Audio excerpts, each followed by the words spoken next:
我过来了，来呀，来抽我，我看你怎么抽我的！妈，你竟敢打我，儿子！打你妈，你就这么看着呀？妈，她是苏雪晴。我管他什么雪晴还是雨晴的啊！你去，你给我打他，抽烂他的脸！我看你以后还敢不敢勾别人老公了？苏家三小姐，我管他什么苏家三小姐，这哪个苏家？亲家还有哪个苏家？当然是城南苏家了。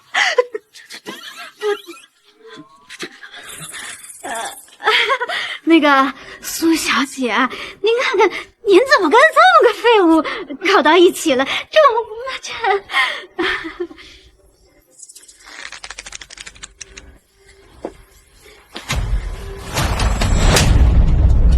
你骂我2句我能忍，说我老公是废物，不行。苏小姐，我想你可能是误会了，他就是一个废物，整天只会摆地摊忽悠老头老太太的神棍，在我秦家吃了3年软饭，他什么也不是。你是被他忽悠了啊？那是你们有眼不识金镶玉，在你们眼里他是废物，在我眼里还是美丽。但是他从我们玉洁那儿拿走了100万，不应该还给我们吗？你不要怪我，我们之间的距离越来越远，继续勉强下去没有任何意义。是啊，你越来越忙，甚至忙到晚上都要住在公司。我每天忙着发展公司，而你却无所事事，只知道在桥下弄你那个小破摊，忽悠老头老太太。公司的事你又不让我插手，我不摆摊，岂不是更闲得没有事情做？你知道别人都是怎么说我的吗？说我有一个神棍老公。是，这么说，是我给你丢脸。你放心，以后不会再有人这么说你。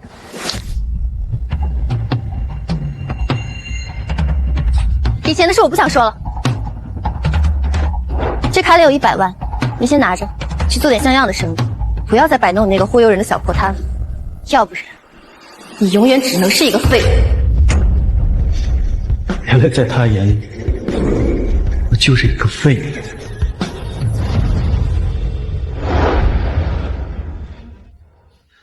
作为妻子的秦玉洁接手了家族生意，越来越忙了。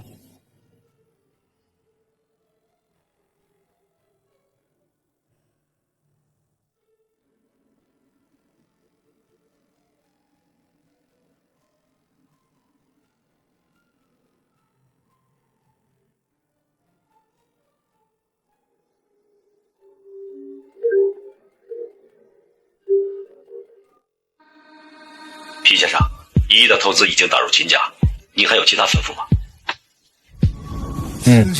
做得不错。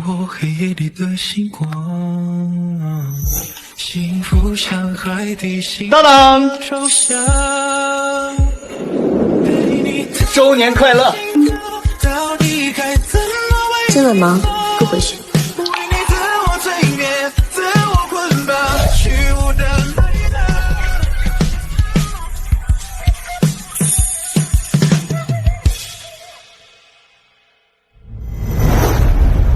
这3年，我无时无刻都在为秦家保驾护航，可秦家……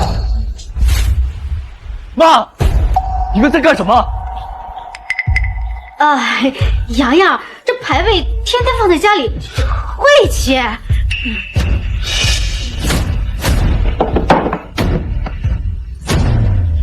师傅，没有我，哪有秦家的今天？还有，家里这辆车你也开走吧，男人不能没有车。不用，不用，你靠什么生活？靠你那个忽悠人的小破摊吗？咱俩以前离婚了，我的事儿就不劳秦总费心了。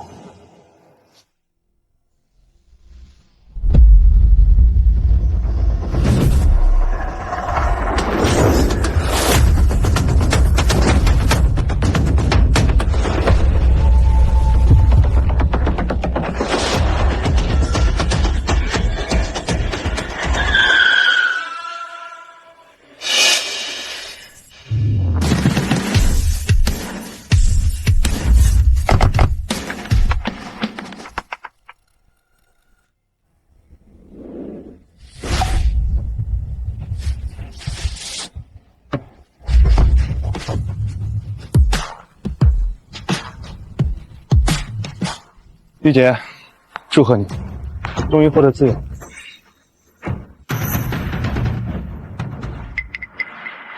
哟，这不是我们临江鼎鼎大名的神棍软饭男皮洋洋吗？皮大师，要不要给自己算上一卦，看看前途如何呀？唉，我自己的前途不用算，自然是一片光明。不过倒也有，可以免费给你算上。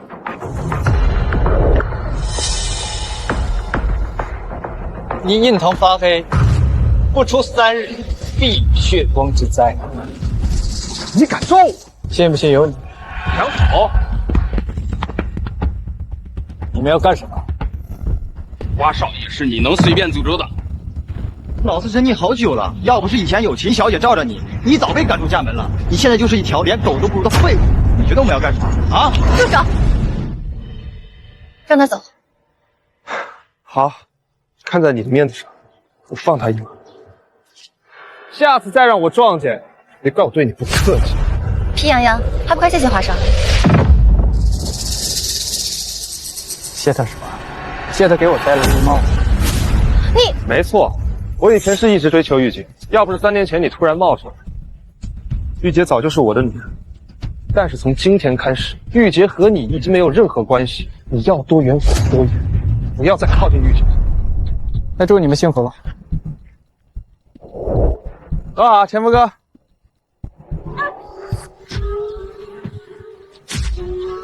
来，停！你这怎么不停啊？停！停啊！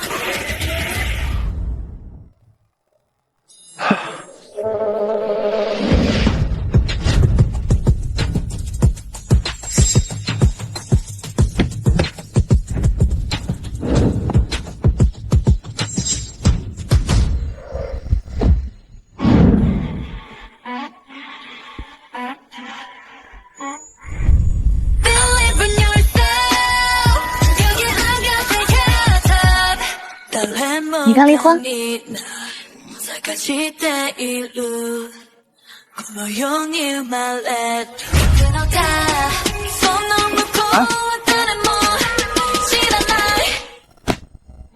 我们结婚。随便路边拉个人就结婚？这位小姐，你是不是搞错了？错不了，快点，身份证还有户口本。你们真要结婚啊？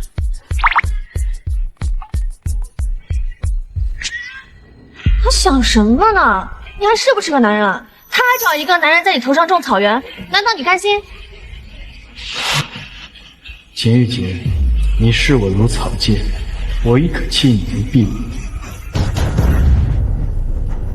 这婚结了。他是谁？看都不知道。苏家3小姐苏雪晴，现任苏氏集团执行总裁。他就是苏雪晴，那他拉皮洋洋进去干什么？还能干嘛？难不成结婚啊？苏家3小姐，清江石花5大家族执行总裁之一，怎么可能和一个被我甩掉的男人结婚？难道是皮洋洋之前摆摊骗过这位苏家3小姐？都跟他离婚了，你还这么关心他干嘛？也是，日后他的事就跟我没关系了。那拿好，从现在开始，你就是我的老公了。以后可要恪守本分，不能和别的女人眉来眼去的。哦。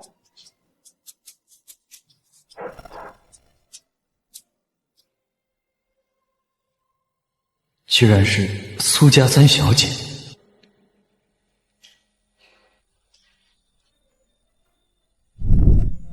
谁能想到，半个小时之内，我竟然经历了离婚和结婚2件人生大事。走吧，他们啊，肯定还在等着我们。走。果然呀，他得是长得帅的男的才能做软饭呀。晴晴姐姐，你前夫现在是我老公了，请你记住一句话：离婚了就不要再来打扰我老公。皮洋洋，怪不得你那么爽快答应跟我离婚，原来他早就在这等着了。他不也早就在这等着你？我们不一样。有什么不一样？只许你州官放火，不许我百姓点灯吗？苏小姐，你是被这小子给骗了。他就是个神棍，一个满嘴胡说八道、只会骗老头老太太的人。我知道，你知道，可他就是个一无是处的废物，一个靠女人吃饭的软饭男。我有意。这世上居然还有这么疯狂的事儿！老公，我们回家吧，给你做好吃。喂。哦，对了，那你来看，以后我的车呀，随便开。苏雪晴，你一定会为你今天做的决定而后悔。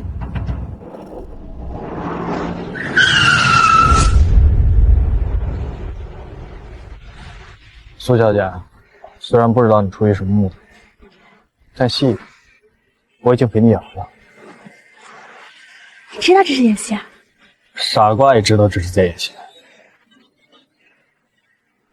不过不管怎么样，还是谢谢你。哎，等一下，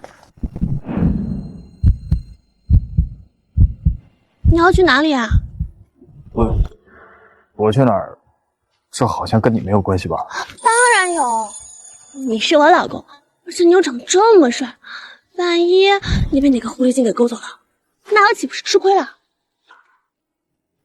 我得回去一趟，拿回属于我的东西。回去？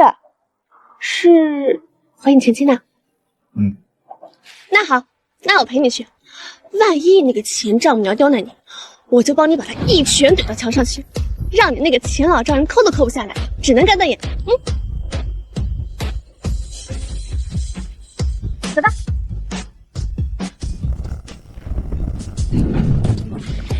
哇，给他弄个帅气的造型，怎么张扬？让他来。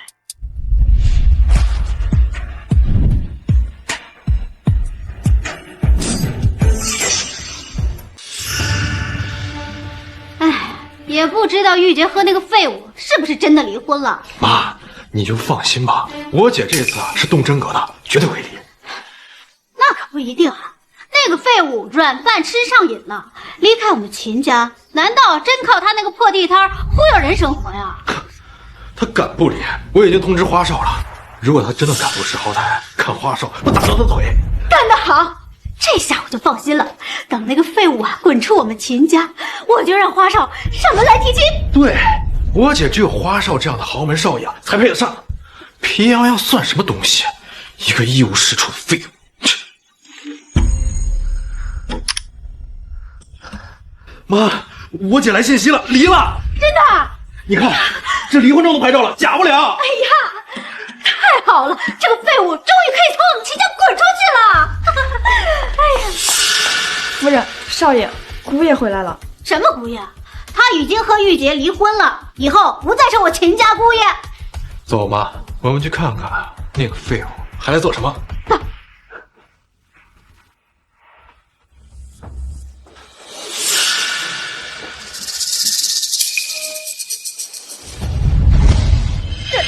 这是那个废物皮洋洋？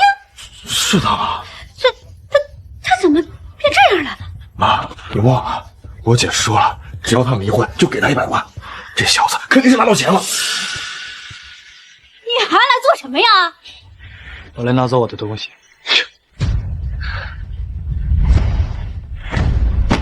你的那些破烂啊，都在这里。不过你要拿走，得先把那100万交出来。100万？什么100万？你装什么装啊？我姐说了，只要你们离婚，就给你100万。她答应了，我们可没答应。他是说了没有？但我不要。没要？你猜我信不信？信不信由你，你可以去问你姐。问他？我干嘛要问他呀？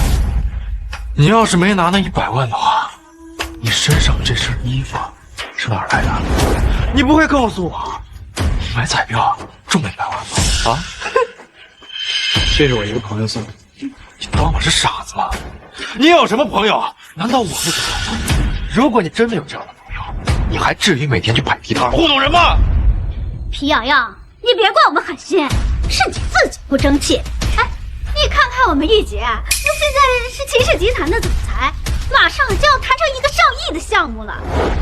你们之间的差距实在是太大了，希望你能够理解。你在他身边呢，只会拖累他，拖累我们秦家的发展。上亿项目，要不是我，哪来的什么上亿项目？如你所愿，我已经离开秦家，我只想取走我的东西。你一个大男人，靠女人养活，不害臊吗？而且你已经跟玉洁离婚了，居然拿走玉洁100万，这怎么好意思了呢？我说我没拿，我不信，你没拿，你哪来的钱买这么好的衣服啊？还弄了一个这么夸张的发型，你这是在我们面前炫耀的吧？他的衣服是我买的，发型也是我让人做的，有什么问题吗？不过，我不是他的本人，而是他现在的老婆。你是谁啊？苏雪晴，皮洋洋的现任妻子。竟然是苏家的3小姐。好啊，皮瑶瑶，我真是小看你了啊！前脚跟玉洁离婚，后脚就找了这么个狐狸精啊！别的本事没有，这勾引女人的本事可是厉害的很嘛！你嘴巴给我放尊重点，要不是看在你是我老公前丈母的份上，信不信我抽你？你还要抽我？哎，小狐狸精，你是不是早就勾搭我家女婿了啊？你不是要抽我吗？哎，我过来了，来呀，来抽我，我看你怎么抽我的！妈，你竟敢打我，儿子，打你妈，你就这么看着呀？妈，她是苏雪晴。我管他什么雪晴还是雨晴的啊！你去，你给我打他，抽烂他的脸！我看你以后还敢不敢勾别人老公了？苏家3小姐啊！我管他什么苏家3小姐，这哪个苏家？秦家还有哪个苏家？当然是城南苏家了。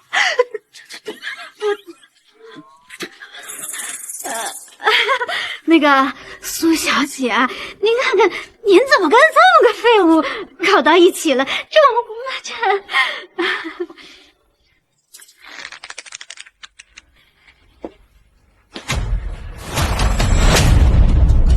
你骂我2句我能忍，说我老公是废物，不行。苏小姐，我想你可能是误会了，他就是一个废物，整天只会摆地摊忽悠老头老太太的神棍，在我秦家吃了3年软饭，他什么也不是，你是被他忽悠了啊？那是你们有眼不识金镶玉，在你们眼里他是废物，在我眼里还是美丽。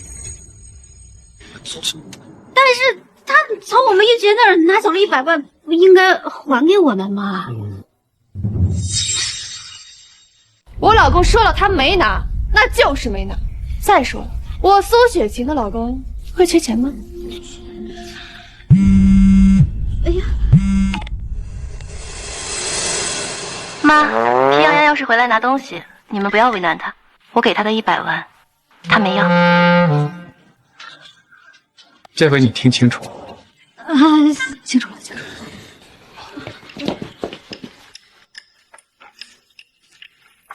记住，他现在是我的老公，希望你们以后不要再来打我。我们走。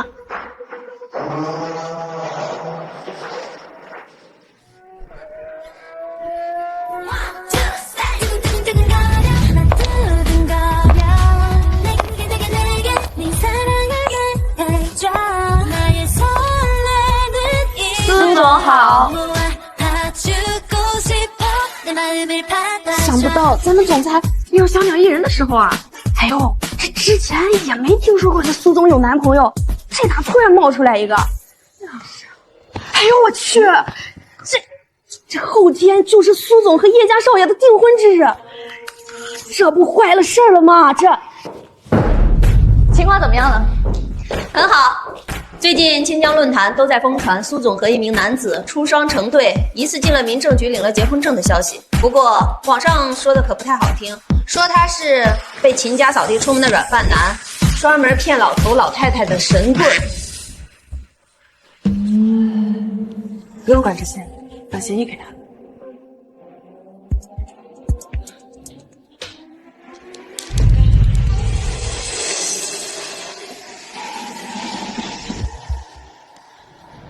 终于肯报了，找我结婚的真是命。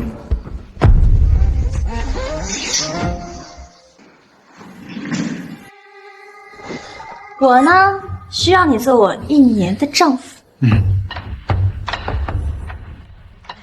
我为什么要帮你啊？我都这么帮你了，让你在你前妻面前找回了颜面，还把你丈母娘怼到了墙上，你就不能帮帮我吗？我可以帮你，就当还人情了嘛。但你得告诉我，让我帮你什么忙啊？不过太过分的要求，我是不接受的啊。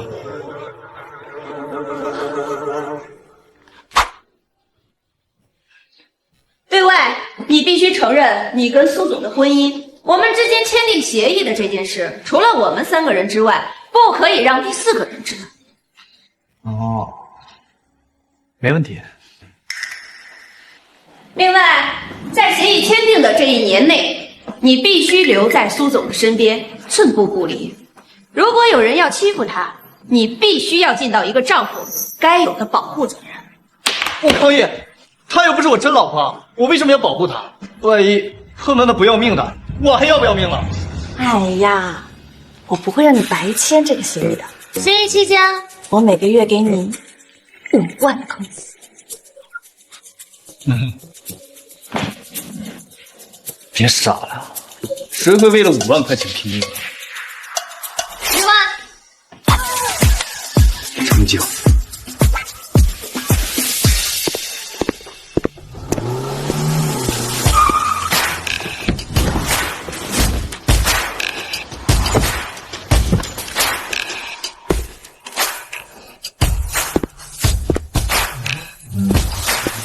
哎，你怎么来了？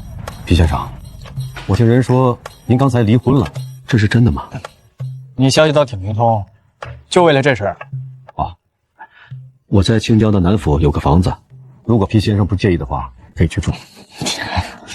不用啦。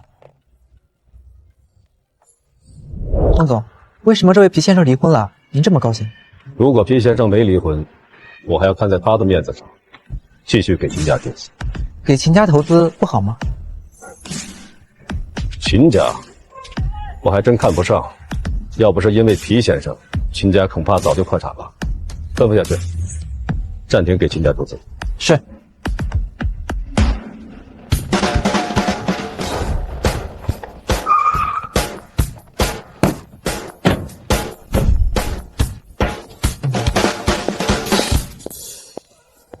还有一点，这1年你必须和我住一起。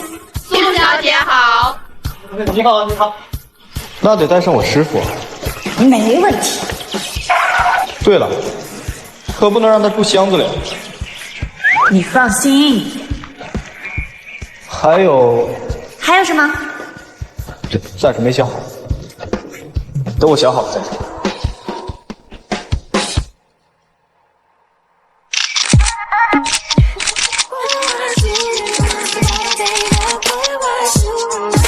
还要陪睡？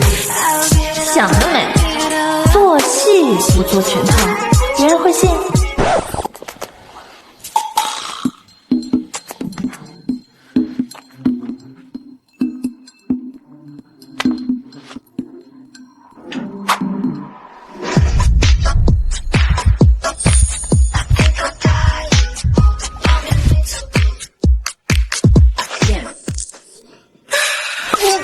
别说话，人渣！苏总，你这么做会不会太冒险了？怎么了？你随随便便找了一个男人就领了证，如果这件事情传了出去，只怕这个男人不是随便找的，他在3年前教过我一次。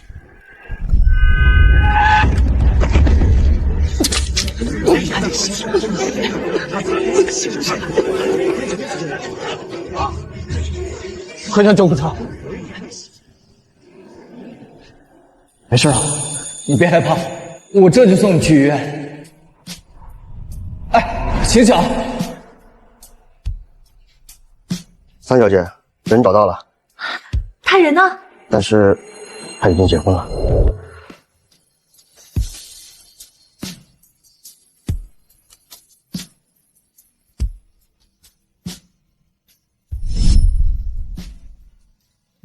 可是，现在苏氏集团很需要叶家的投资与合作，明天就是你和叶家大少爷的订婚宴，全程皆知。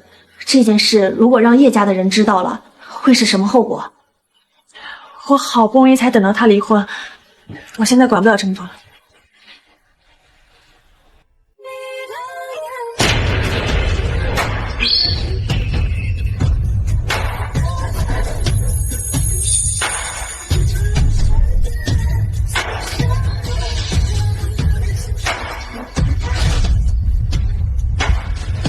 苏家这些年一直走下坡路，如果继续这样发展下去，恐怕就要被踢出5大家族了。不过现在苏家和叶家联姻后，这叶家肯定会大力扶持苏家的，恐怕苏家又能再续辉煌喽。可是你们知道吗？那个叫皮洋洋的废物啊，好像被秦家给赶出家门了。嗨，这不迟早的事儿。可就前2天，皮洋洋又被苏雪晴拉着去领了结婚证啊！有图有真相，这图 P 的吧？不可能！各位安静一下啊！风柳，你愿意娶眼前这位女士为妻，不管贫穷富贵、健康疾病，始终不离不弃，相守终老吗？我愿意。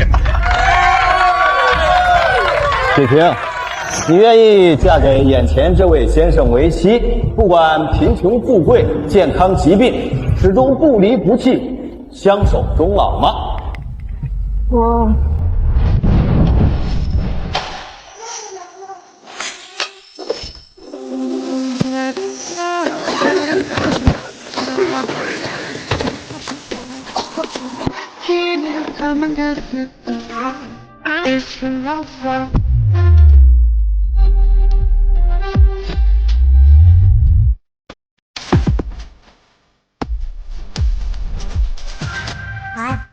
我不愿意。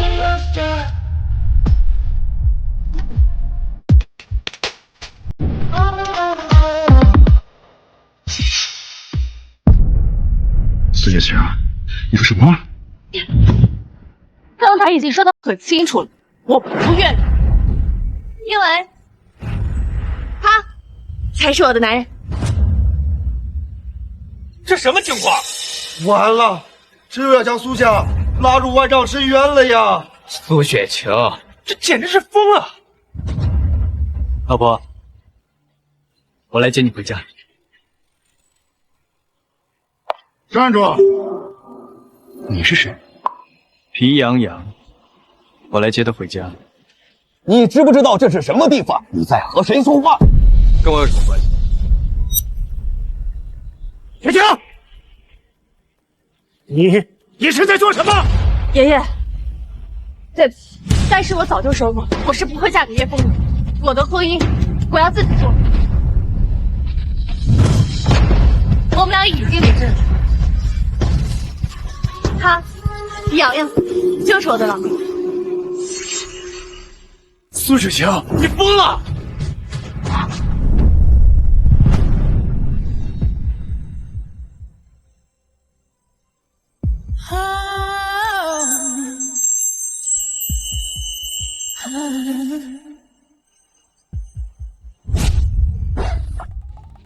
我知道了，这个皮洋洋啊，是秦家的废物女婿，好像才离婚。清江有名的软饭男，苏小姐是怎么想？叶少这么优秀的男人她不选，偏要选一个结过婚的废物来。苏月晴，你行，敢和我抢你，我看你是活得不耐烦。来人！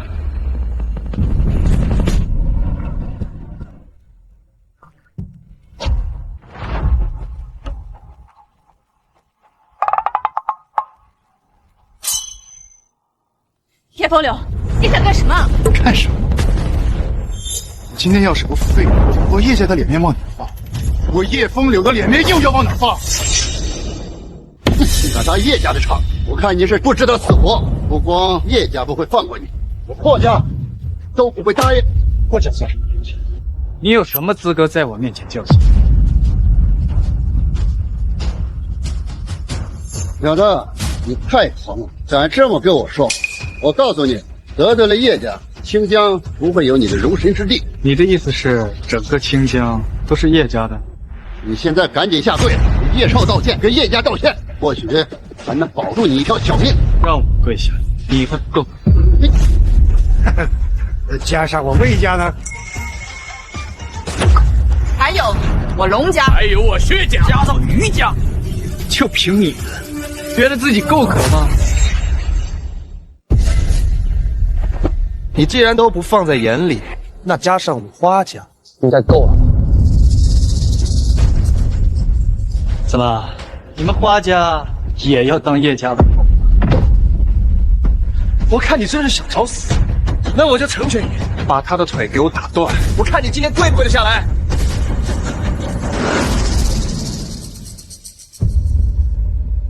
你们想要干什么？苏雪晴，你想让苏家万劫不复吗？你还护着他？她是我的丈夫，我不许你们碰她！哎，你们干什么？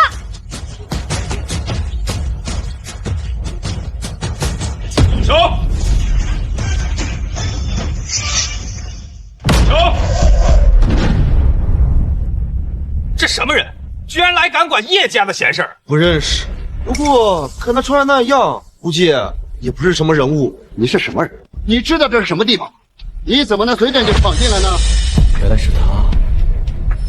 哎，那边有人晕倒了。这话是什么？让一让一。大爷，大爷。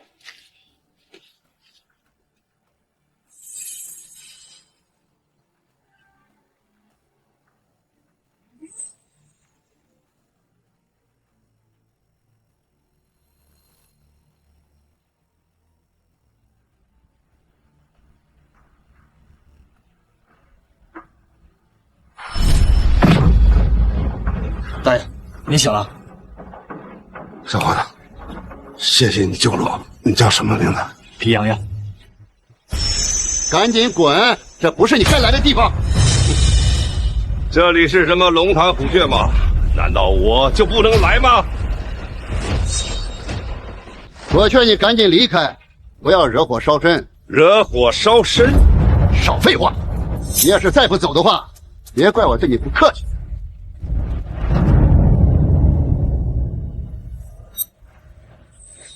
我听说今天是叶家的订婚喜宴，特意赶来祝贺。难道这就是你叶家的待客之道吗？老夫叶天雄，请恕老夫眼拙，不知你是哪一位？不过今天的喜宴怕是吃不成了，请回吧。哦，原来是来这蹭吃蹭喝的，赶紧滚蛋！不要在这儿影响叶家办事。你算是个什么东西？也敢这样跟我说话？你，行，我就不妨告诉你吧，我是霍家家主霍德明。霍德明，哼！半个小时之内取消清江霍家的一切合作。半个小时之内取消清江霍家的一切合作。你以为你自己是谁呀？啊！半个小时让霍家破产，哇，还真是可笑啊！我看这老头就是来搞笑的，这么大的口气，也不怕风大闪了舌头啊！叶家主，我劝你这件事情到此为止。刚才我看到苏小姐手里拿着结婚证，说明他们两个人是合法夫妻。你算老几？谁让你这么说话的？我是在给你机会。笑话！我叶家不需要任何人给机会。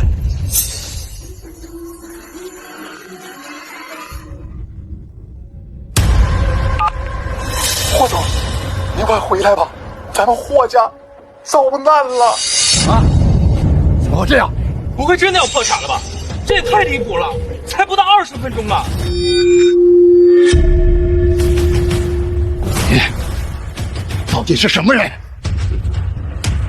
雷霆！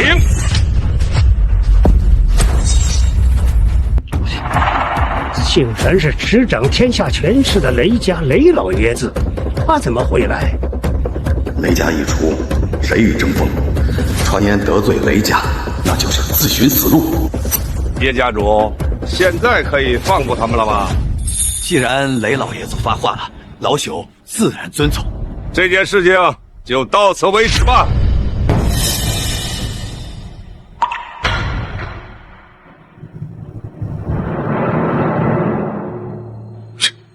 什么狗屁雷老爷子，凭什么在这指手画脚？你给我闭嘴！今天这件事到此为止，你给我马上回去。咱们叶家是清江第一大家族，为什么要怕一个姓刘来的老头啊？你要是再胡说八道，我打断你的腿！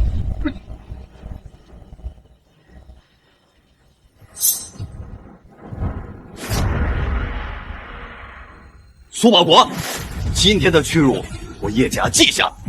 从此以后，我叶家与苏家势不两立，所有投资苏家的项目全部撤回。哼，我魏家、叶家同其人之，我薛家撤回与苏家所有的合作。还有我荣家。等着！你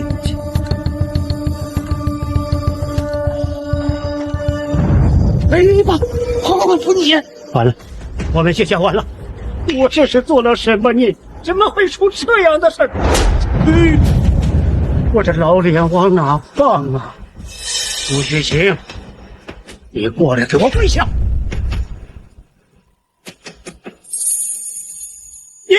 你们，你知不知道你在做什么？你和叶风流的联姻满城皆知，现在你却搞出这样大的事儿，你不觉得应该有个交代吗？许晴，快过来给你爷跪下认个错！事情已经发生，不怕了。如果认错都解决不了问题，那么你说还有什么办法能解决问题？我早就说过，你自大任性，根本不适合当苏氏集团总裁。现在认证我说的话了吧？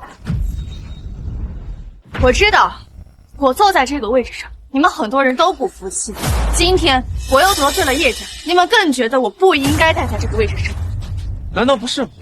今天你让叶家受了这么大的屈辱，如果你继续担任苏氏集团的总裁，那么叶家就更有理由针对我们苏家出手打压。我看苏雪晴不适合当苏氏集团总裁了。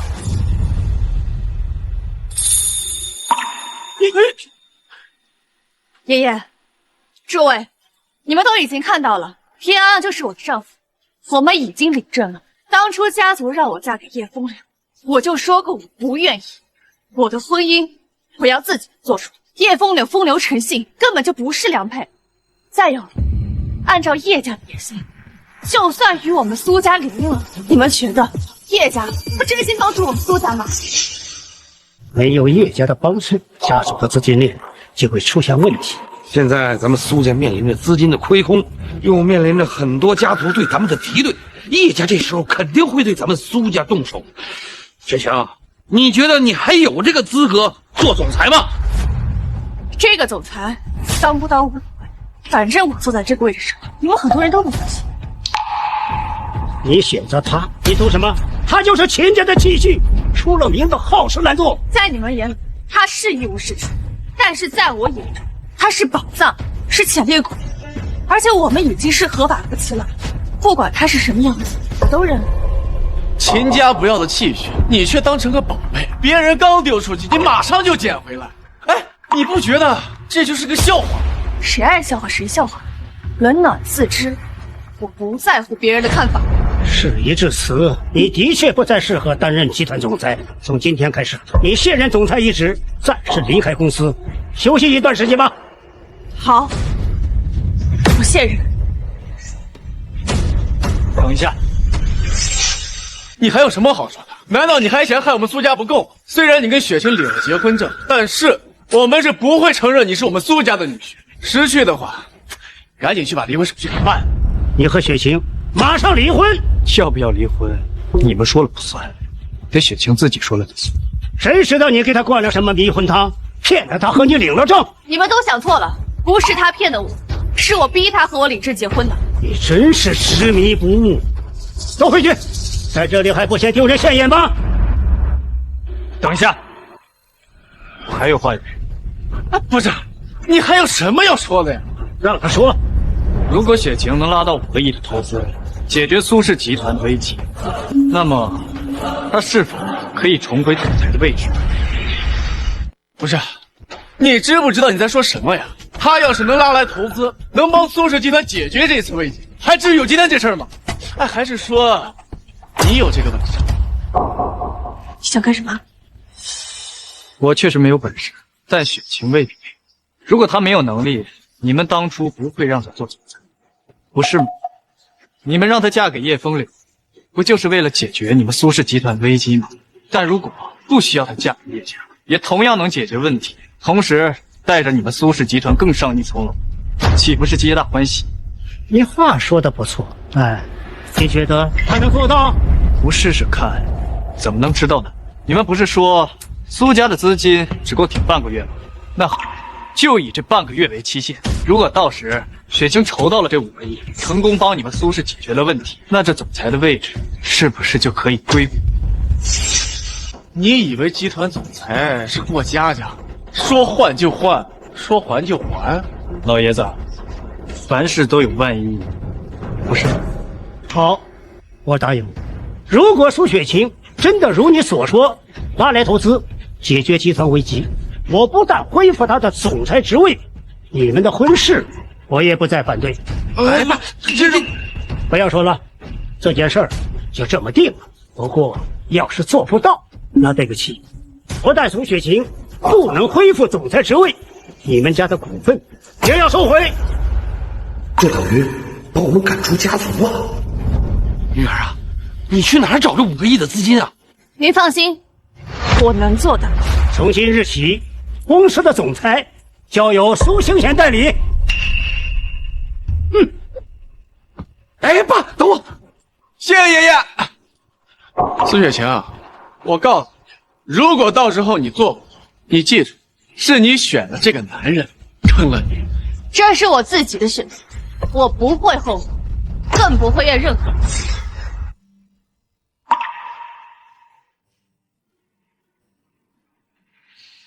还在想资金的事儿呢？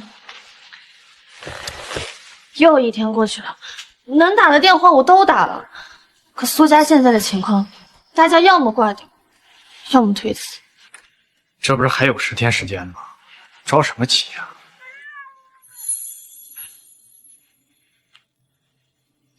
我听说呀，1周后，腾龙商会会来清江举行招商会，到时候会选1家公司进行投资。如果1周之内你还没想到办法的话，可以去试试。你怎么知道的？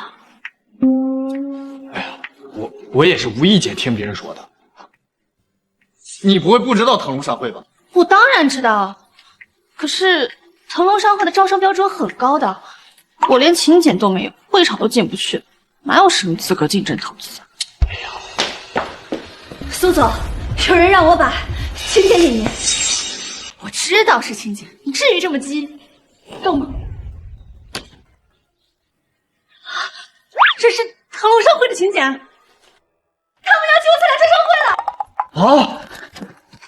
腾龙商会竟然把请柬送到这儿，这说明他们对苏氏集团，哦不，对苏总监是非常看重的。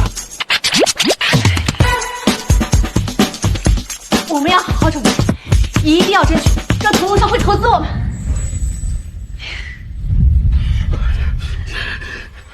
哎呀，皇上，这真的是腾龙商会的邀请函呀！这可是我爸找腾龙商会的孟会长问他要的。这么说，我秦家也真的有机会参加这次招商会了。哎，当然了，我爸可是和孟会长说过，极力推荐你们秦家，而且孟会长也亲口答应我，这次的招商会，秦家至少可以拿到1个亿的项目。哎呀，我这几天呐总是心神不宁的，就担心呐这个投资会出什么意外。现在好了，有皇上在，我们秦家呀真的要飞黄腾达了。是啊，前2天不是还有咱们秦氏的人撤资吗？我姐因为这事儿啊都着急上火了。现在有了请柬，这不是问题都解决了吗？放心，以后啊秦家只会越来越好。还得受花哨啊，不像平阳那个废物，什么都不会，整天就知道在家呀混吃等死。呸！提那个废物干什么呀？晦气！他早从我们秦家呀滚出去了。玉洁啊，你跟花少好好处。哎呀，这花少啊，还是我们秦家最理想的女婿。皮洋洋，不要怪我，我们不是一个世界的人。我的高度很快就会超过你的想象。还有苏雪晴，我会让大家知道，我秦玉洁才是真正的天之骄女。苏雪晴怎么来了？难道她不知道苏家现在在清江的处境吗？是啊，得罪了叶家，几乎清江所有的家族和有点规模的公司都宣布与苏家断绝来往。她居然还敢出现在这里，这不是自讨没趣吗？真没想到，堂堂清江之花和叶家有婚约，却在婚礼现场跟别的男人跑了。关键呀，那个人他还是个废物啊！现在的苏家就是个瘟神，居然还敢来这里！叶小姐来了。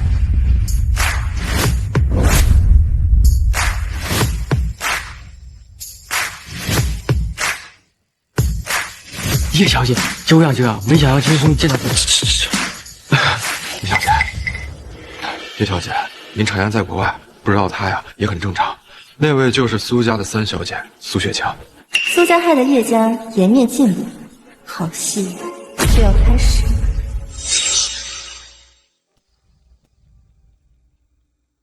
哎呦，季神医，来，你喝茶。季神医，我跟你介绍一下，这是我的老婆南真。季神医您好。孟庆峰一共结婚5次，但是始终没有孩子。有人说，他要是没有子嗣，这腾龙商会应该换个人当会长。孟庆峰怎会甘心？没给钱呢。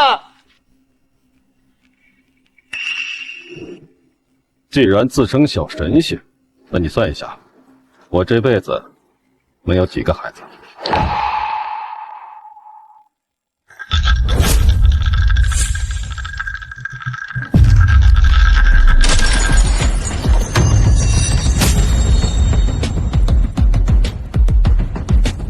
？3个，而且个个都江湖骗子，给我砸！慢着，你已经有过5次婚姻了，最近这个刚刚30岁，跟了你有7年，可依旧迟迟没有动静，对吗？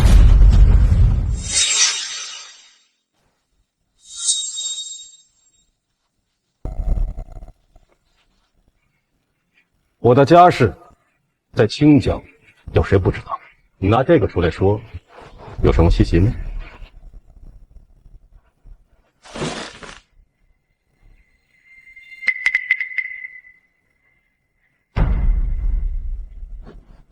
你18岁那年，跟一个女孩好，并且致使她怀了孕。后来事情败露，女孩被父母羞愤之下跳了河。可有此事？你调查过吗？我去哪儿调查去？好，那你说我命中有3劫，那为什么我老婆到现在还没有动静？那是因为22岁的时候，那个地方伤到我。啊，就是被打一下，但是并没有受伤。这就对了。要想恢复生育能力，就得给你扎几针，再开上一副药，吃饭。相信我，有我在，孩儿肯定能。李神医啊，多亏了您开的方子，让我老婆怀了孕呀。我正想着找个时间好好的去感谢你一下，没想到您却亲自来了，这可让我们腾龙商会蓬荜生辉呀！我今天来呢，一是看看孟夫人，二是感谢孟会长给雪晴送去的请柬。皮神医，您客气了，您可是我孟家的大恩人，不管您让我做什么，那都是应该的。不过我今天还真有一件事要麻烦孟会长。不知道孟会长愿不愿意帮我一个忙？您说，苏家急需5亿资金，不知道孟会长能不能在这次招商会上帮我？没问题。原本这次腾龙商会的投资是3个亿，不过既然皮神医开口了，那我就追加到5个亿。那就谢谢你了。等会儿我给孟夫人开一副安胎药，先喝上1个疗程，1个月之后再开上另外一副，到时候确保孩子平安降寿。那可太好了，多谢皮神医了啊！那要没什么事儿，我就去陪我老婆了。皮神医，那个秦家，秦家现在跟我没有任何关系，你自己看着办。好，皮神医，我送你。苏雪琴，你眼光很高啊，居然连我弟弟都看不上。是叶家门槛太高，我高攀不起。还算有点自知之明。听说你看上了一个小白脸软饭男，人家刚被前妻赶出家门，你就迫不及待和他领了结婚证，这是真的？和你有什么关系？你在和谁说话？叶小姐在说话呢，你也敢随便插嘴啊？谁这么霸道，连别人说话的权利都没有？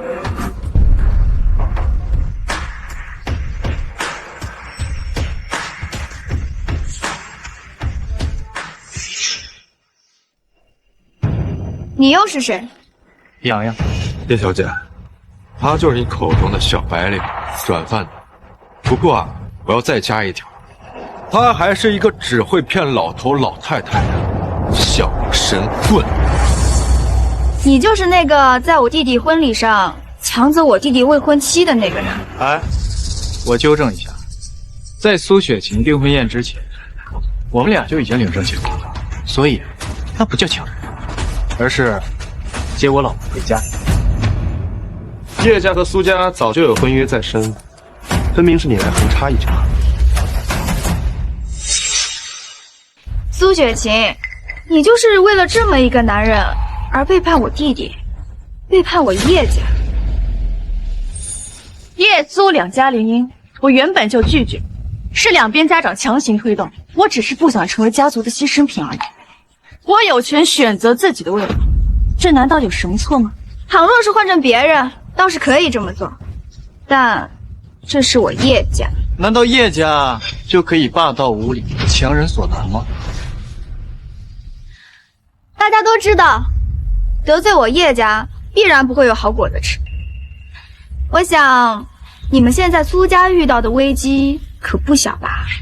要不是遇到什么困难，这苏家大小姐怎么会在这里？就是，他们居然还幻想着能拿到腾龙商会的投资，简直是异想天开。你想要拿到腾龙商会的投资？有叶雅凡在的话，今天想要拿到投资，基本上是不可能的了。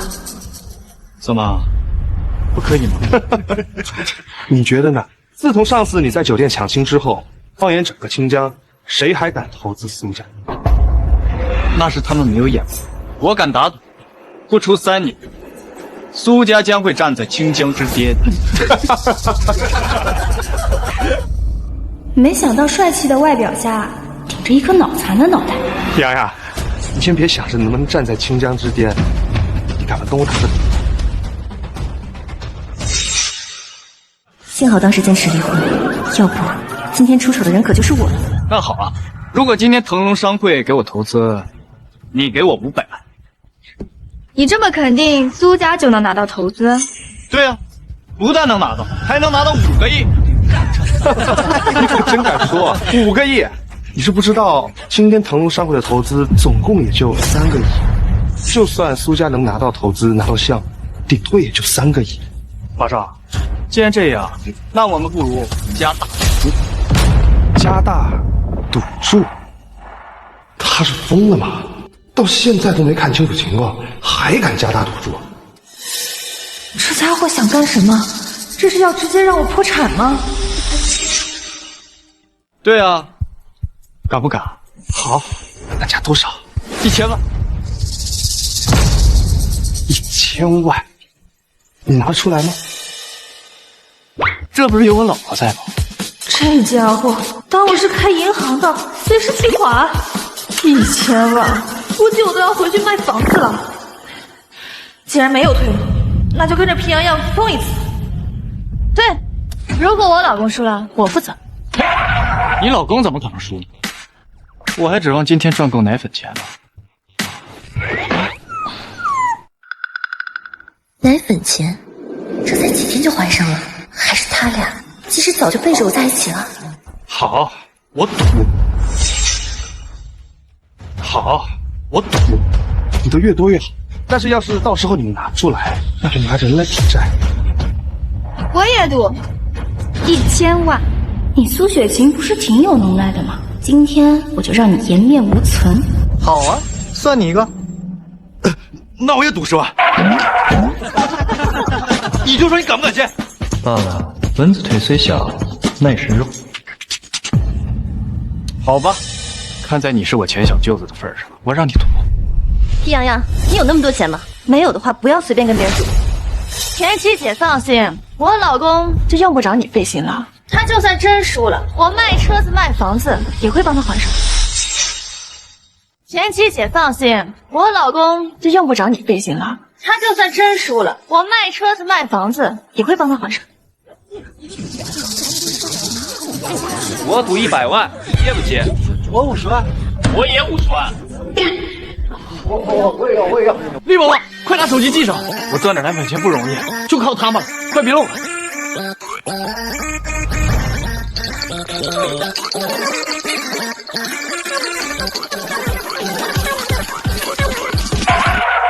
好家伙，居然将近5000万！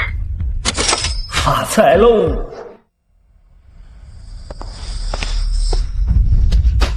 哟，无聊什么呢？这么热闹。孟会长来了。孟伯父好。叶家侄女回来了，看来今天的招商会引来了金凤凰啊！来，大家都坐吧啊，坐。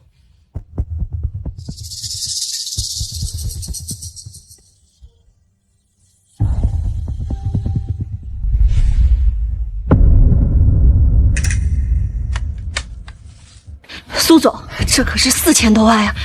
这把房子给卖了也还不起，他还在这胡闹，把你给坑了。你怎么能任由着他呢？别说了。放心吧，不会坑我老婆的。队长，你把你的账好好算一算，我好不容易挣点钱，你别给我漏了。我好不容易挣点钱，你别给我漏了。哎呀，老婆你怎么老掐一个地方？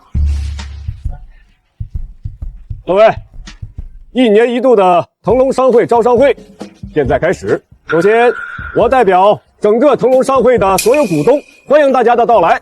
有照顾不周的地方，请大家多多见谅。这次的招商会和往年一样，先有资金需要的公司先进行陈述，然后由商会根据实际情况来进行决定。下面有哪家公司请进行陈述啊？举手，让他们先说。是你，反正跑不掉。孟会长，我是光辉药业集团执行总裁安维维。既然大家都谦让，那就由我来为大家抛砖引玉。好，安总裁请说。我光辉药业集团成立至今，是由一家小型作坊式医药公司成立为目前清江最大的医药集团。公司做好了规划，进行扩展，以应对日益庞大的市场需求。希望腾龙商会能与我们达成合作，对光辉药业集团进行投资。我的陈述完毕，谢谢。好，下面还有哪位接着陈述？孟会长，我是秦氏集团总裁秦玉洁，现在由我代表秦氏集团向您进行陈述。我们秦氏集团现以龙头企业为第一行业标准，以最高标准服务社会、服务大家、服务于行业。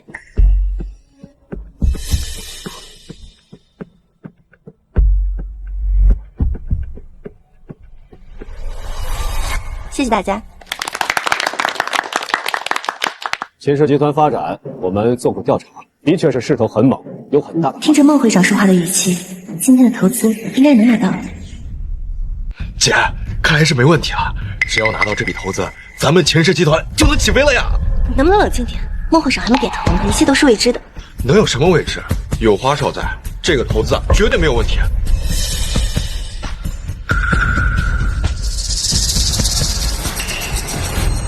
我要陈述，请讲。我是准备用最先进的科技。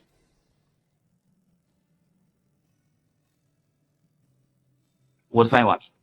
还有没有要陈述的了？错过这次机会，那可要等到明年了。孟会长，我是叶雅凡，我想陈述。这位姑奶奶捣什么乱？叶小姐，你代表叶家？不，我代表我自己。那你说说，你有什么想法？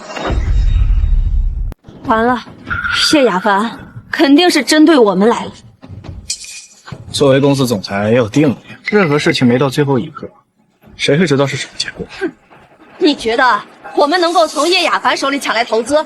那可不一定啊。你还真是心大啊，那可是叶家大小姐。你要知道，孟会长和叶雅凡的父亲是至交好友，你觉得他会冒着得罪叶家的风险投资给我们？你居然还敢和他们去下赌注，这可是将近5000万呀！你可把我们苏总给坑惨了。孟会长不是还没做决定吗？算了，怪他也没用。但是现在看来，无论如何，我们都赢不了了。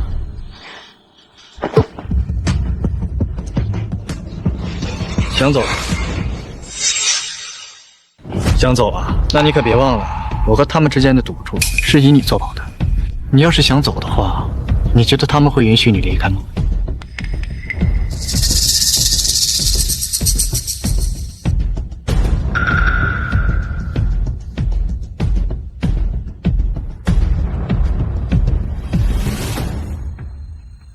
孟会长，我曾经在异国开过一家化妆品公司，仅仅1年时间，我就将公司发展壮大，市值1000万欧。现在回到了清江，准备重新开始，在清江开一家研发、生产、销售为一体的化妆品公司。如果孟会长相信我的能力，就请投资1个亿到我的新公司来。如果要保证自己孩子出生，皮真一是万万不能得罪他。可这样一来，势必会得罪叶家。叶小姐，请问你的公司名叫什么？暂时还没有成立，所以没有想好取什么名字。哦，也就是说，叶小姐想要空手套白狼。请问，你这种商业模式是从国外学回来的？你这话什么意思啊？很难理解吗？就是字面意思啊。你懂什么叫商业运作？我是不懂，但我知道腾龙商会的投资是要投在实处的。你这公司还没成立起来，万一……我说万一啊，你要是个骗子，那到时候人商会岂不赔得血本无归啊？你在胡说什么呢？赶紧坐下。我说的是实话，怕什么？你不怕？你不把苏总给害死，你不罢休是吧？小子，你疯了吧？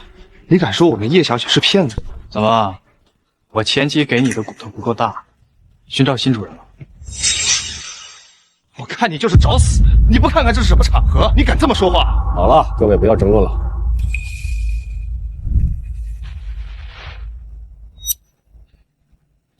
该你陈述了。还有陈述的必要？这就放弃了？这可不像你苏大总裁的性格。孟会长，看来就我们几家公司有资金要求，您可以快速裁定了。苏雪晴怎么还不起身？她这样，我怎么把投资给她？怂了啊！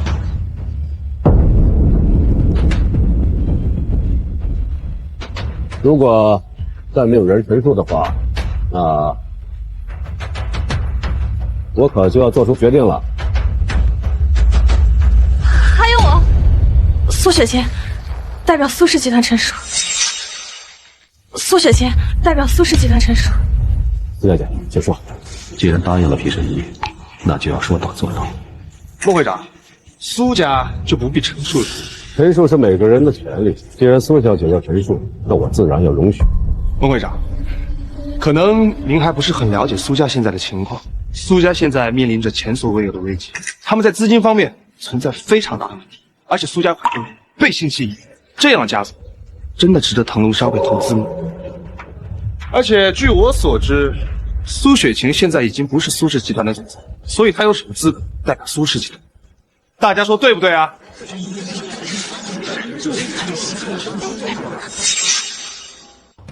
花少说的对啊，腾龙商会投资一般只会选择优秀的商家进行合作，而苏氏集团就是一个马上要垮掉的公司，腾龙商会怎么可能会承担这样的风险啊？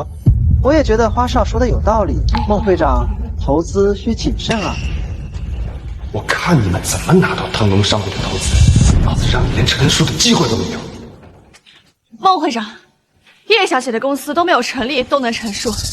我苏氏集团立足清江几十年，我代表苏氏集团的一员，难道不能陈述吗？陆小姐，请陈述。我苏氏集团的确是遇到了一些危机，那是因为我们受到了叶家为首的一些家族的联手打压。不过，我苏家立足清江几十年，3代人的努力，不可能就这么垮掉。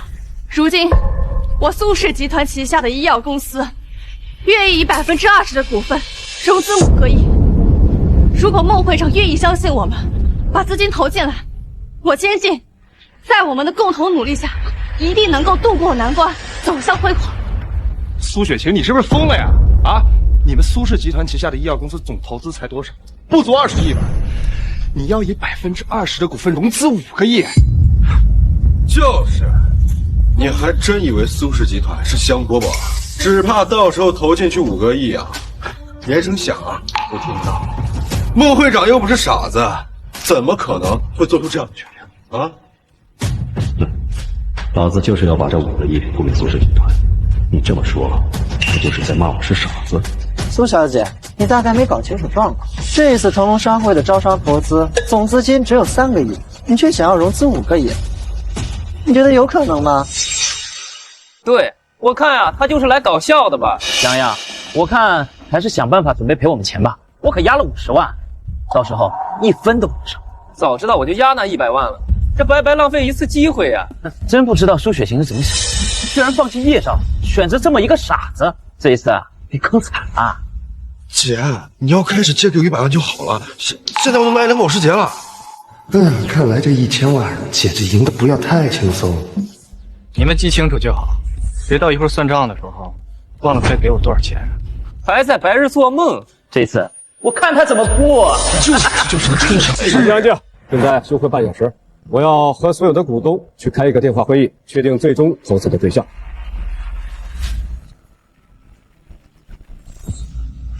皮洋洋，你真是不见棺材不落泪啊！都这个时候，你还幻想出现奇迹？半个小时后，看看到底谁落泪。死鸭子嘴硬！现在都这个局面了，你还幻想苏家能拿到投资吗？当然，这投资必须是我老婆拿到。皮洋洋，我原本以为你只是混日子，没想到你还没有自知之明。看来我当初的决定是正确的，你就是一个毫无作用的废物。秦玉洁，你马上就会清楚，你曾经瞧不起的人，即将成为你高不可攀的。就你还高不可攀？皮洋洋，骗了几个老头老太太，还真把自己当大师了。井蛙不可语海，夏虫不可语冰。和这些人说话，完全是在浪费口水。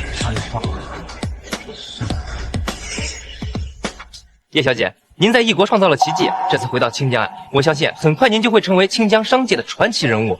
叶小姐，如果你的新公司成立需要人手，可以考虑一下我啊，哪怕是叫我过去给你当司机，我也愿意来啊。别说司机啊，让我当保安我都愿意，只要是在叶小姐的公司就行。对啊，我已经看到我们清江马上就有一个新公司就要成立了。放心吧，这次腾龙公司的投资肯定少不了叶小姐的。老孟，你答应皮神医的事可要说话算话啊！如果没有皮神医，我们就不可能有这个孩子。而且这个孩子要想平安生下来，咱们还要指望皮神医帮忙呢。放心吧，我怎么可能去得罪皮神医呢？他可是告诉我命中有3子的啊，还有2个儿子还得继续靠着他呢。到时候你可得给我争气点啊！我没问题，而且有皮神医在，别说3个5个，就是一个足球队啊，我也能给他生下来。好，我相信夫人的实力。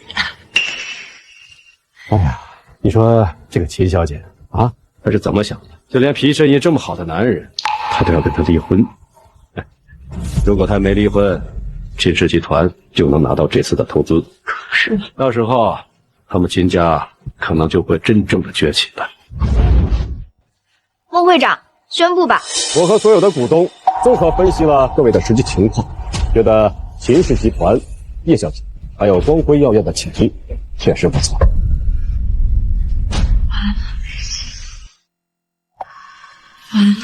这4000多万该怎么还？4000多万，我一家人又无翻身之日了。皮洋洋，你说话呀！你不是挺能吹牛的吗？还说今天苏总一定能拿到5个亿的投资，还居然和他们去下什么赌注！我看你就是一个疯子。作为董秘，最先要做到的就是沉着冷静。事情结果还没出呢，我都不急，你急什么？好了，别说了。谢谢孟会长。拿到这1个亿的投资，秦氏集团在我的带领下，必定会更上风了。玉洁，我说你可以拿到投资吧？你看，我说的没错吧？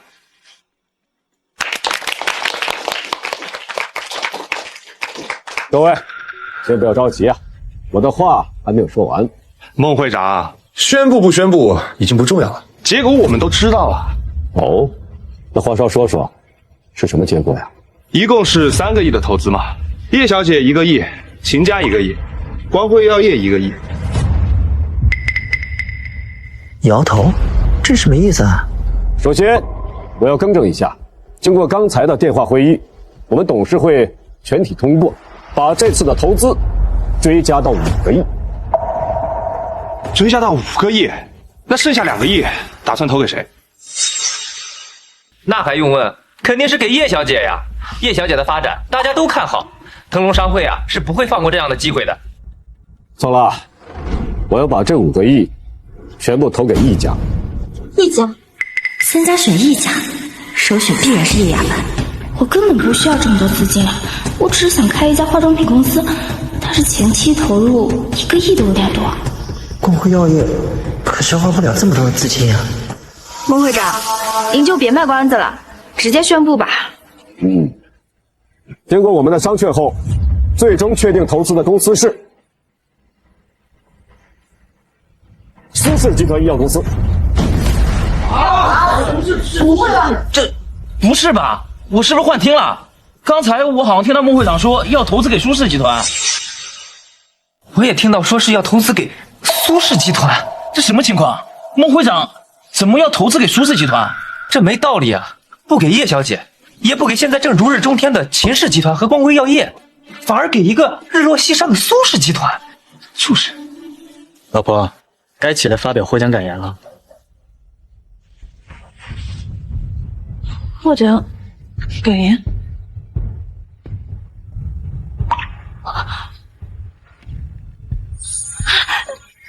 谢谢孟会长给我这次机会，也感谢腾龙商会对我们的信任，我一定会好好利用这5个亿，带领苏氏集团走出困境的。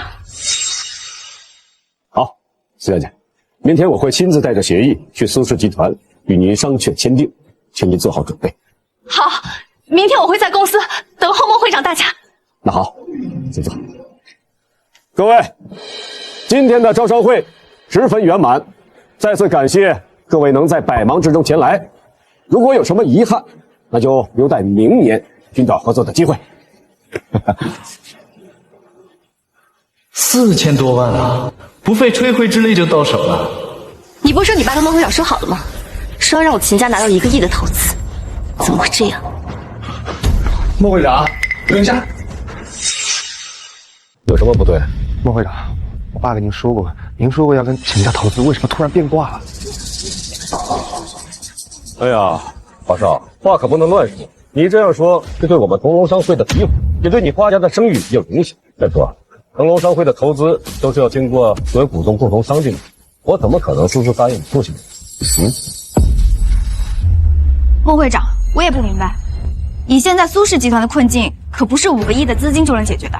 而且现在整个清江的公司全部终止了与苏氏集团的合作，这个时候您把资金投进去，这岂不是飞蛾扑火？哦，叶小姐，你这是说我在自取灭亡？哼，我知道你们叶家在针对苏家，但我依然看好苏家的潜力。这个决定是所有董事共同做出的，已经确定好了，再讨论下去也没有任何意义。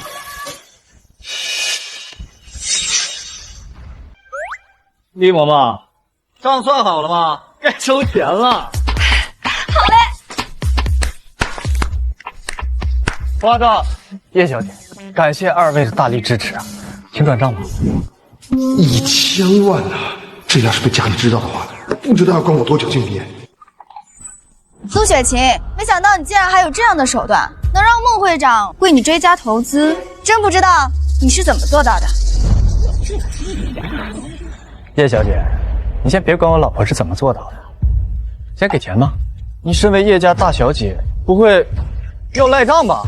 你头上都被种成草原了，你还在乎这点钱？叶亚凡，你胡说什么呢？我说什么？难道你不知道？你把话说清楚。她苏雪琴凭什么能拿到5个亿的投资？还不是因为她长得漂亮，把一群男人迷得神魂颠倒的，就不计后果的把资金给了苏氏集团了。你血口喷人！据说你很厉害，一个人在异国创办了一家化妆品公司，不到1年就赚了1000万。这有什么难的？那不过是我在异国无聊做得完的。这次回到清江来，我准备大干一场。大干一场，恐怕是不行了。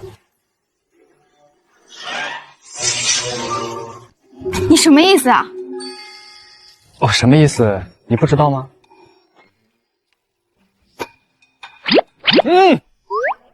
哎，喷再多的香水都掩盖不住你那一身的污秽味儿。我劝你啊，赶紧去医院检查检查，要不你那远大的理想就要失去实现的资本。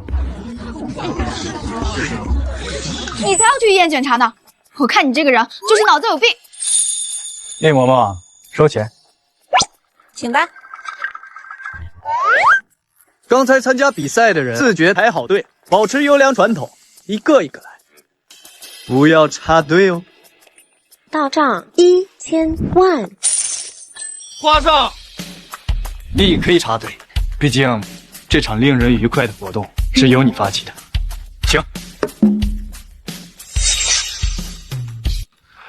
我一定会让你加倍偿还的。好，我等着。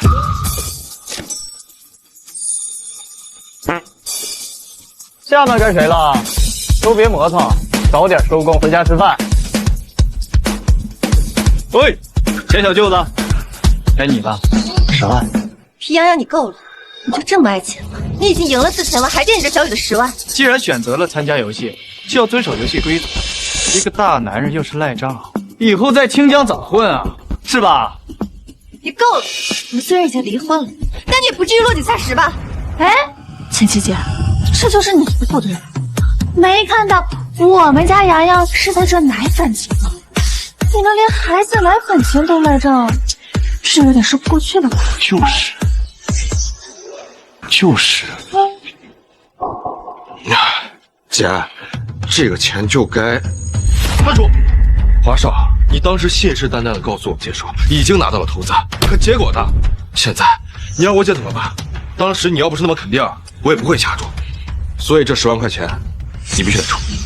这就怪这个我了。你小子，等我和你姐生米煮成熟饭，到时候看我怎么收拾你。好，是该我出。请吧。哎，谢谢。全部都收到了，一共是4820万。我这次需要的投资才1个亿，他这就来了一半。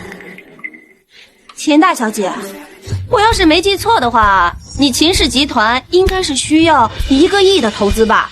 哎呦，你要是没有跟皮洋洋离婚的话，你现在可就拥有5000万了。你现在可就拥有5000万了。就算他皮洋洋现在有钱，但也改变不了他是废物的事实。这些投机取巧得来的钱是不会长久的，谁谁能保证他下次还有这样的好命？姐，慢点啊！姐，快看，是孟会长和会长夫人。姐，他之前给我们投资，也是看中咱们秦家的潜力。这样，你去求求孟会长，说不定他私底下呀，看在姐姐的面子上，愿意继续给我们投资啊。小雨说的对，再去争取一下，不然依照秦家现在被撤资的情况，怕是挺不过3个月。孟会长，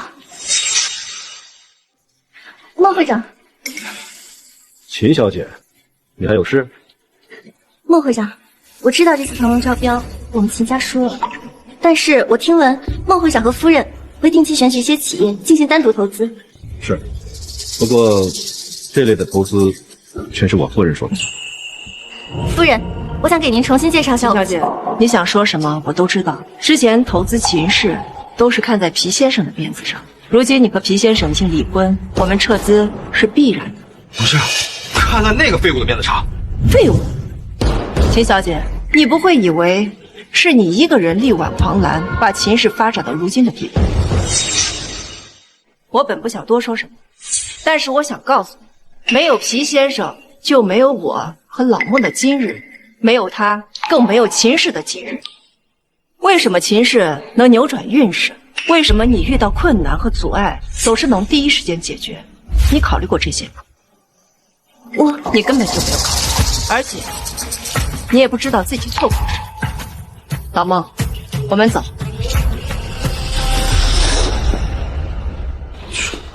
当然是靠我姐姐能力出众了。这话说的莫名其妙。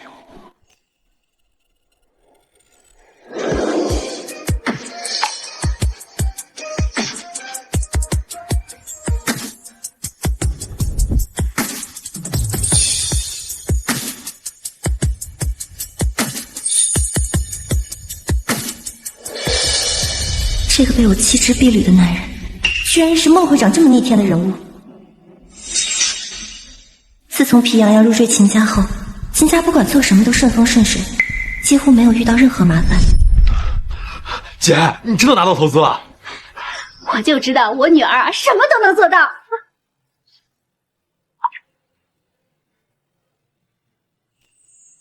一家毫不起眼作坊式的小公司，愣是在3年之中发展成为了小有名气的秦氏集团。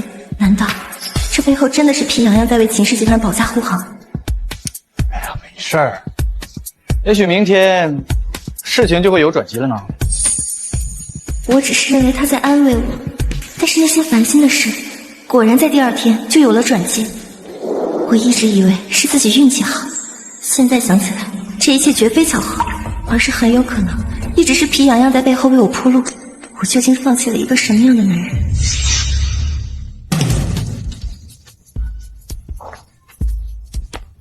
老婆，今天是你夺回苏氏总裁的日子，你准备好了吗？准备好了，出发。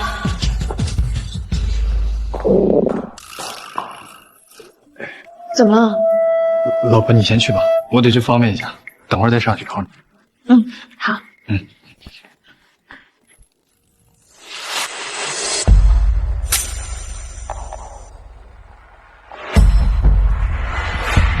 苏远霞，已经9点了，你说的孟会长，合同呢？孟会长一定会来的，可能是路上堵车了。是吗？我看你就不要再找借口拖延时间了。大家的时间都很宝贵，公司还有一大摊子事等着我们去处理，我们没有时间为了你这个根本就不存在的投资耗费。就是，就算你想要拖，又能拖多久？无论如何，今天上午董事会都会做出决定。你觉得这样做有什么意义吗？董事长，快表态吧！什么腾龙商会的投资，在我看来就是个笑话。对，表决吧。再等下去也没有任何意义。新贤代理这15天以来一直做得很好，公司的事儿都处理得井井有条。董事长是该做出决定。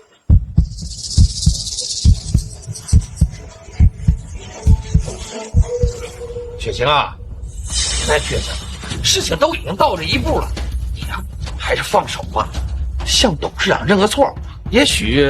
请再给我10分钟时间，如果孟会长还没到的话，我愿意接受一切惩罚。我都说了，拖延时间没有任务，你这样还想做什么？等着出现奇迹？帅强，既然你说你拉到了腾龙商会的投资，那么你肯定有孟会长的联系方式。如果有孟会长的联系方式，你不早就打电话了？我现在就打电话去问。不用了，都知道了。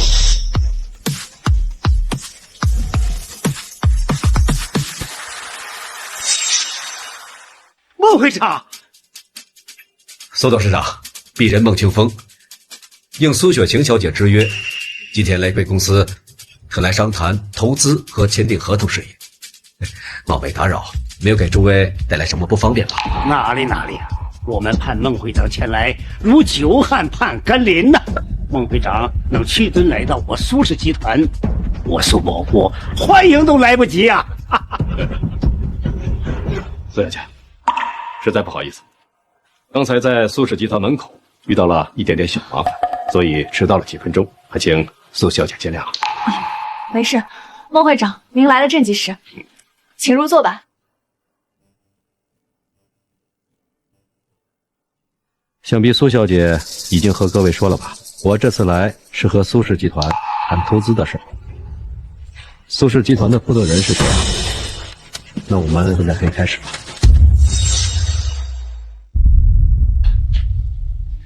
孟会长，我是苏氏集团的代总裁，合同的事儿您可以跟我聊。你是苏氏集团的总裁？对，我叫苏清贤，是苏氏集团的代总裁。看来苏氏集团并没有和我们腾龙商会有合作的意向啊。既然这样，那我看这投资也没有必要再谈了，就此上会。孟会长，请不要生气，这个合同我亲自和你谈，也由我来签订。不必了，这次的投资，我是看在苏小姐的面子上，才打算投给苏氏集团的。现在看来，苏氏集团的管理的确有点混乱，这笔投资我还得慎重考虑。孟会长，不知道我们哪些地方做的不够周到，请明示，我们苏家一定给孟会长一个交代。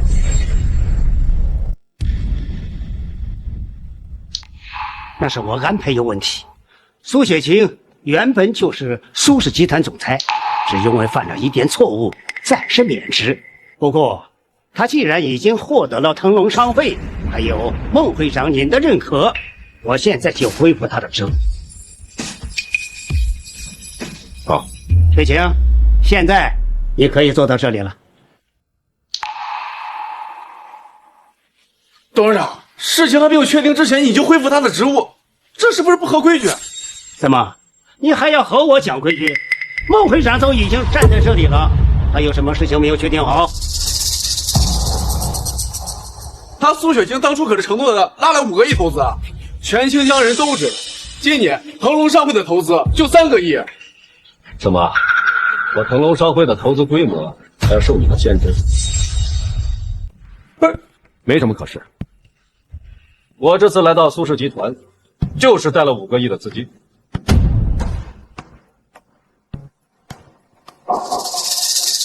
这件事不要再讨论了。现在我宣布，苏雪晴恢复总裁职务，苏清贤代理总裁职务暂停，然后另行安排。孟会长，您先说，腾龙商会投资这5个亿是有什么条件？在正式谈合作之前，我有一个私人的问题想请教一下，不知道苏小姐能不能满足我的好奇心啊？您请说。皮先生和苏小姐已经领了结婚证，是吧？那皮先生现在也算你们苏氏集团的人了。那这个皮先生在你们苏氏集团，他现在任什么职位啊？这他能有什么职务？他就是我们苏家的一个赘婿，整天游手好闲，是个除了吃软饭什么都不会的废物。你说皮先生是废物？也不能说什么都不会吧，他就是会在天桥下摆摆摊儿，骗骗老头老太太。可是呀，现在愿意上当的傻瓜可不多了。我就是你口中的傻瓜。要不是你口中这个骗子，我现在还不可能有后人，不识泰山的玩意。孟会长，请说出你的条件吧。据我们了解，你们苏氏集团医药公司总投资是18个亿，现在呢，市场的净值最多在20个亿。我们腾龙商会投入5个亿，那就是占比20%。孟会长的意思是，腾龙商会占比20%？啊不，我们只要15%。就算占比20%，那都是我们苏家占便宜的。可没想到孟会长居然主动把占比降低，看来腾龙商会的确很有诚意，也很给面子了。老孟，你这有点黑呀。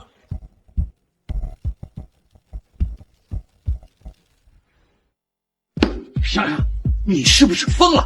这位可是腾龙商会的孟会长。知道啊，老孟啊。你，小皮，是你，这位是孟会长，不得无礼。皮先生，我还好奇呢，为什么您没有参加这个会议？皮先生，您，孟会长，您没搞错，他就是我们苏家的一个赘婿，也不是什么关键人物，您不用对他这么恭敬。这次腾龙商会之所以投资苏氏集团，很多原因是因为皮先生，没有皮先生，我不可能站在这里。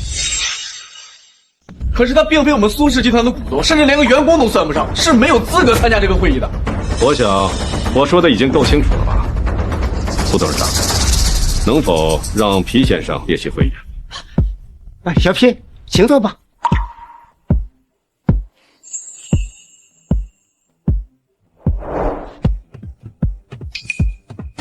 小舅子，让个座呗。凭什么让我给你让座呀？我想跟我老婆挨着坐，这理由够充分吗？你知道这是什么位置？就凭你，也是你能坐的？这是什么位置？难道这上面有钉子？你怕伤着我呀？这位置是给集团高管坐，我是集团代总裁。今天跟腾龙商会签订的投资合同十分重要，我怎么可能给你这个无关人员让？你想多了，和腾龙商会签订投资合同的确很重要，但你在不在这儿已经无所谓了，因为你不再是集团总裁了。老孟，你肯定不会在意一个即将被撤掉的代总裁是否参加这次会议吧？那当然，如果苏家让一个马上就要被换掉的代总裁来参与谈合同，我们会觉得苏家根本没有诚意呀。苏青贤，给小皮让座。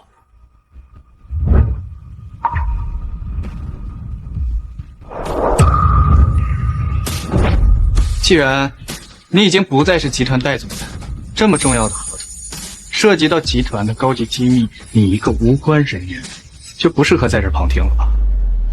请出去吧。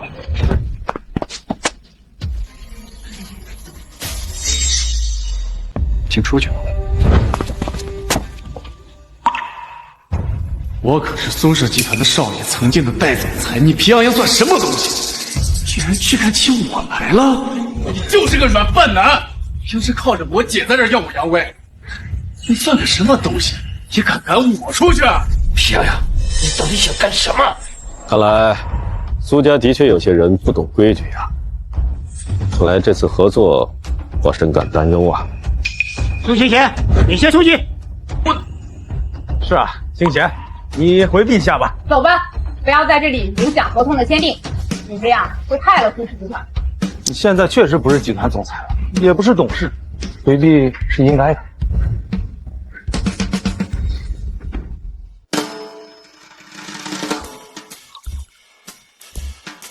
各位都站着干嘛？坐呀！这个皮洋洋的确太不懂事，一点规矩都不懂，作为晚辈，居然抢先入座。皮先生，刚才听您说那句话的意思是对我们的股份占比有异议。我觉得你有点黑。小皮，话不能这么说。孟会长已经主动降低了股份占比，我们应该满足。我觉得就按孟会长说的办，腾龙商会占股15%，这很合理。合理？我并不觉得合理。你不要胡闹，这件事关系到苏氏集团的未来，有些话不该说的就不要说。老婆，你要相信苏氏集团，相信你自己。我觉得苏氏集团的医药公司很快就会发展成为清江第1的医药公司，也会成为南6省最大的医药公司。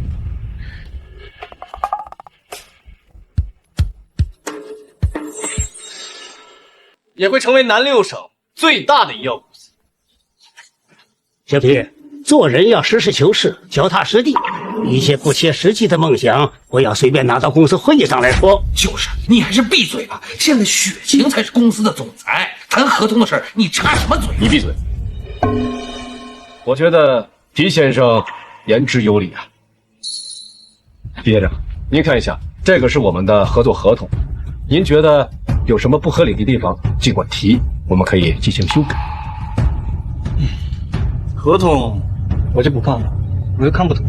这件事儿交给我老婆过目就行。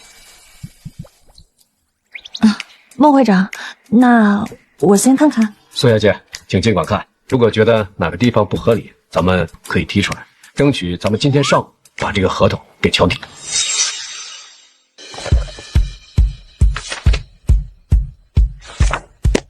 孟会长，我很仔细的看了每个条例，这份合同可以看出来腾龙商会诚意满满。如果按这个合同里约，我们苏家可以说是占了不小的便宜。董事长，各位股东，这个合同没有问题，完全可以签约了。孟会长，感谢腾龙商会对我们的信任，也感谢孟会长做出这么大的让利。我代表苏氏集团所有股东，感谢腾龙商会，感谢孟会长。苏小姐，您客气了。做生意嘛，互赢互利才能长久合作吧。如果苏小姐及董事长觉得没有问题，那我们就把这个协议给签了。等一下，老王，你是不是忘了一件事情了？孟会长，一会儿的签订会议上得稍微有点格局啊。哦，对，这个关于股份的占比的确是需要调整一下。看来你记性还不错吧？你不是说你不懂生意上的事吗？合同的事就不要再说了。啊，不好意思，宋小姐，关于股份的占比啊，是我欠考虑了，忽略了苏氏集团的发展潜力，所以我觉得其他的条件不变，我们腾龙商会的占股比例可以调整到10%。占比10%啊！孟会长，真的不是在开玩笑？啊，对，就是占比10%啊。苏小姐，你觉得如何？老孟，你的格局还不够大呀。皮洋洋，你怎么和孟会长说话的？你一个整天无所事事，只知道靠着女人吃软饭的啊！你说腾龙商会的会长格局小，你懂什么是格局吗？简直就是个笑！都已经把股份占比降到了10%，皮先生怎么还不满意啊？皮先生，您觉得腾龙商会占比多少才合适呢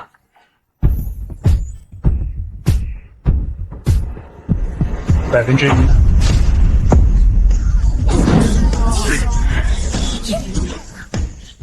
先别乱说了。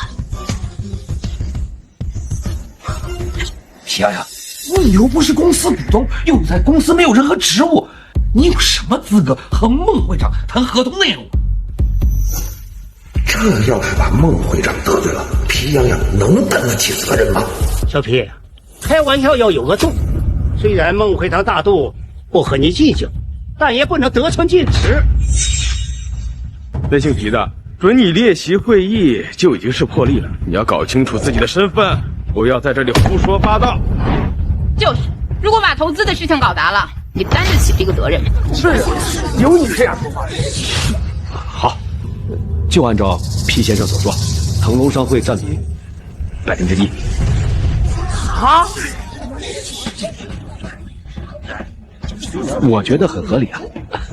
孟会长，你不要说话，这件事我自有考虑。这孟会长竟然拍了，还说这比例很合理。腾龙商会的孟大会长这么平易近人、通情达理的吗？孟会长果然明智，我相信你一定不会为今天的决定而后悔。从今以后，孟会长会带着腾龙商会，借着苏氏医药公司，达到一个全新的高度。孟会长，那我就签约了。签吧。老婆，老孟这么爽快，你今后一定要用心把公司做大做强，争取发展成为南六省最大的医药公司。只有这样，才对得起老孟今天的一番苦心。他是别人口中的软饭男、小白脸、废物，说话经常让人心惊肉跳，却往往把一些认为不可能做到的事情都给做到了。老婆，你不用这么崇拜的看着我，我知道我很优秀，是天生的谈判专家。不过，老孟主要还是看中了苏氏集团的发展潜力，这就是他的考虑。皮洋洋，你到底是谁？我是谁？我是你老公啊，傻不傻？也是，无论他是谁，无论他贫富，他都是我苏雪琴的老公，这辈子都是。